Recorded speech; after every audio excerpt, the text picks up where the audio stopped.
My name is Janet Provitera, the author of the Happy-Go-Lucky Storybook. Chapter 1, The Quest. Billy, playing cowboys and Indians, peered out of his cardboard box as his mother walked by. "Mom," he asked, "can I have a puppy for my birthday?"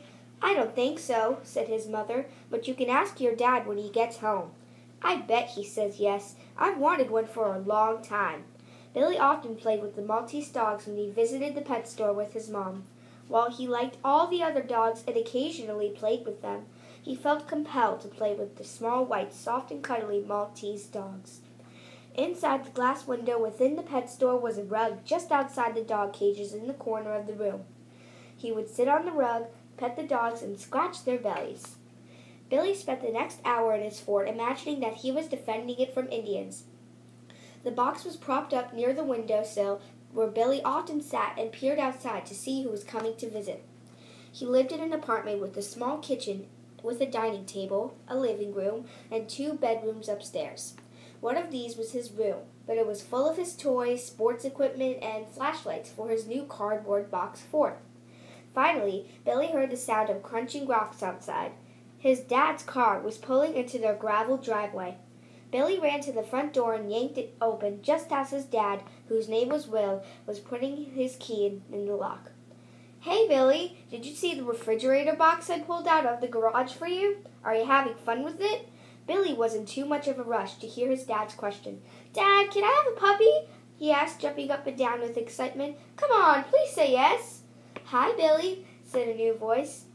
Billy peered around his dad. It was his friend Lily and her father, Mr. Dawson. Lily was giggling so hard her long blonde ponytails were bouncing. "A puppy's not something you could just pick up at the grocery store, you know," she said. "Stop laughing," said Billy. "This is serious." Billy and Lily Dawson had been best friends since they were 2 years old. She liked to tease him, but when it came down to it, she was always on his side. "Lily's right, you know," said his dad. "A puppy's a big responsibility." "But, Dad, we could sleep together in my fort." Billy's dad smiled. "Son, I've had a long day.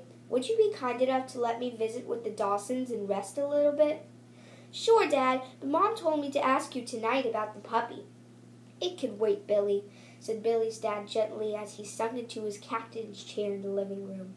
The apartment was set on an army base that had a park and a lake nearby that was easily accessible to the people who lived there. The army base had a lot of families with small children, and the lake and park were where they often played. Billy and Lily played with the cardboard box, which was now a castle with Lily the Queen and Billy the King, as his mom finished dinner. After the meal, he brushed his teeth, and his mom tucked him into bed. He could not fall asleep as he thought about what it would be like to have a puppy dog of his own. Thank you. Thank you for listening to Happy-Go-Lucky Storybook written by Dr. Michael J. Provitera and Janet Provitera.